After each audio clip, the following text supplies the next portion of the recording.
Welcome to our channel. Today we how to authorize Microsoft Windows Hello PIN on your Dell laptop. Complete guide step by step clearly. To authorize Microsoft Windows Hello PIN on your Dell laptop, begin by turning on your device.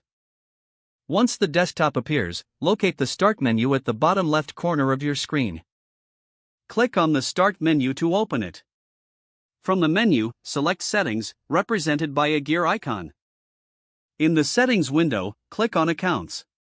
Next, choose the Sign In Options tab on the left sidebar. Under Manage how you sign into your device, look for the Windows Hello PIN option. If you have not set a PIN yet, click the Add button. You may be prompted to verify your identity through your Microsoft account password. Enter your Microsoft account password and select OK. Now, in the Set Up a PIN window, input your desired PIN. Make sure your PIN meets the security requirements prompts. Re-enter the PIN to confirm it and select OK.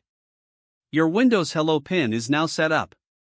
If you wish to authorize an existing PIN, go back to the Sign In options. Re-enter the new PIN to confirm it and click OK. Your new Windows Hello PIN is now authorized. For added security, you can also enable facial recognition or fingerprint sign-in options. Make sure all changes are saved before closing the settings window.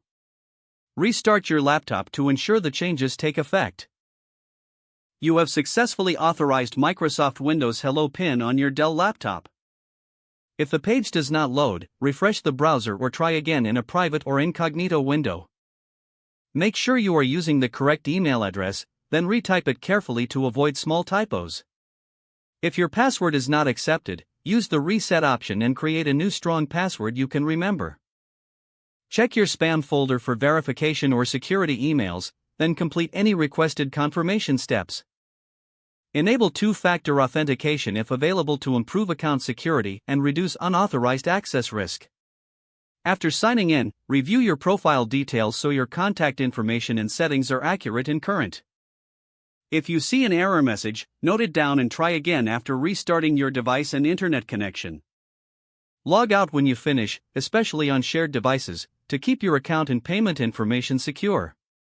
If the page does not load, refresh the browser or try again in a private or incognito window. Make sure you are using the correct email address, then retype it carefully to avoid small typos.